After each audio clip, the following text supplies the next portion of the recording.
Autonomy and supervision. How do they relate? And are they simply opposite ends of the same spectrum? Hi, I'm Amy Gardner, Associate Dean for Faculty Development and Director of the Academy of Medical Educators here at the University of Colorado School of Medicine. I'm delighted to introduce you to Dr. Nicole Christian, who's an Associate Professor and serves as Associate Program Director of our General Surgery Residency Program. Dr. Christian is going to share with us her thoughts on autonomy and offer a few practical tips for promoting progressive autonomy in your educational endeavors.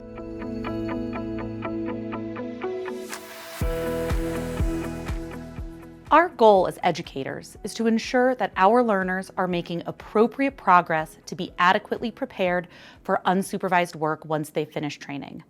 But on a practical level, how do we support learners in this ultimate pursuit of unsupervised practice? What does autonomy mean? And is it simply the opposite of supervision? Hi, I'm Dr. Nicole Christian, and I'm the Associate Program Director of the General Surgery Residency Program here at the University of Colorado School of Medicine.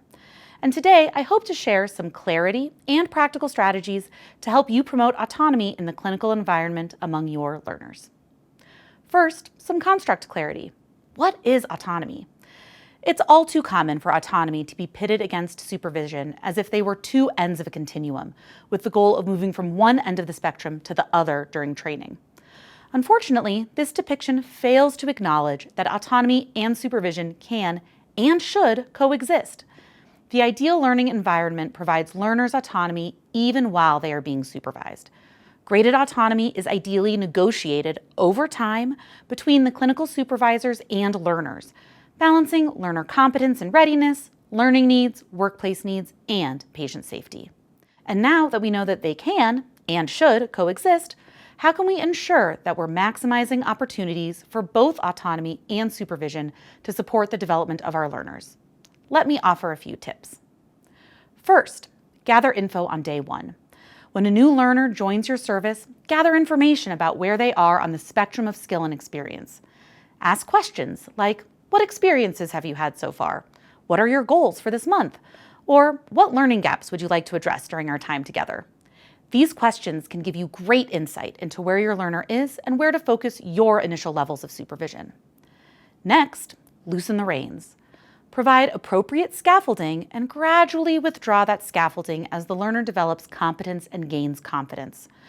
After determining your learner's current competence levels through questioning and observation, you can then begin to guide them toward the zone of proximal development, that ideal range of challenge for optimal learning, where they can work toward further developing their skill or knowledge with your guidance.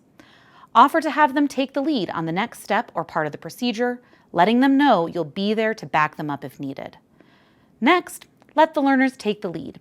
Hand over the wheel by encouraging your learners to take the lead on patient care decisions. Ask the learner what they want to do in given situations, their rationale, and what the next steps should be to reinforce patient ownership and autonomy among learners. By asking learners to explain their logic, you can ascertain the learner's fund of knowledge and decision-making skills, helping you determine how much additional leeway to afford them in the future. Finally, supervise from a distance. When suitable, allow your learner to practice while you supervise from a distance. As their competence grows, you can transition from being immediately available to distantly available. Of course, you'll need to be ready to adjust supervision for critical moments and difficult conversations. Acute, unplanned situations will inevitably occur in the course of patient care that might necessitate more supervision than others. Be ready to adjust supervision expectations accordingly. Progressive autonomy in the context of appropriate supervision is the goal of medical education and helps assure learners and the public that medical trainees are ready for unsupervised practice.